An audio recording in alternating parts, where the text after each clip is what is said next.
তুই কে? আমার আস্তানায় এসে আমাকে ভয় দেখাচ্ছিস? মেরে ফেল একে।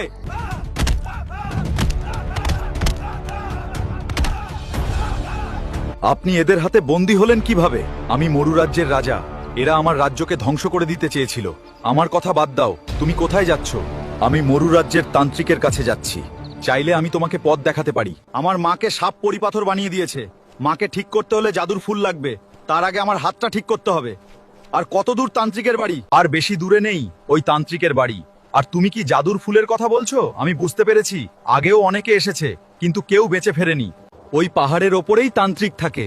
চলো তাড়াতাড়ি পা চালায় আর ওই পাহাড়ের ওপরে উঠি। কে তুমি?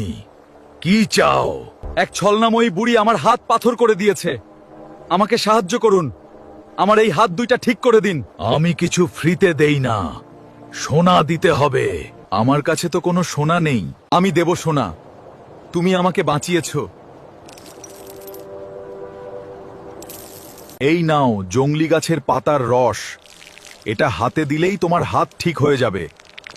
তান্ত্রিক, আমার একটা সোনার আপেল দরকার। ফুলের দানবদের আমি বন্দি করে রেখেছি, ওদের সাহায্য করো না। হিউম্যান, তুমি এই আপেলটা নিও না।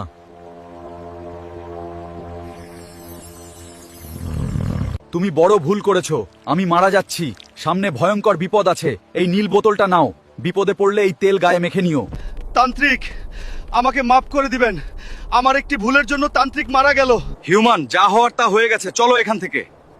আরো বিপদ আসতে পারে। ঠিক আছে, কিন্তু আমাকে এখন সমুদ্রের কাছে যেতে হবে। তুমি আমাকে সেখানে নিয়ে চলো।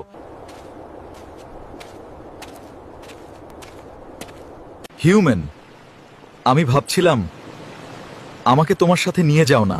না রাজামশাই, এই যুদ্ধ শুধু আমার। আমাকেই যেতে হবে। আপনি আপনার রাজ্যে ফিরে যান। এটি আমার একার লড়াই। এবং আমাকে পার্ট 8 দেখতে চাইলে লাইক, ফলো করে কমেন্টে পার্ট 8 লিখুন। আর ভিডিওটি ভালো লাগলে শেয়ার করে দিবে।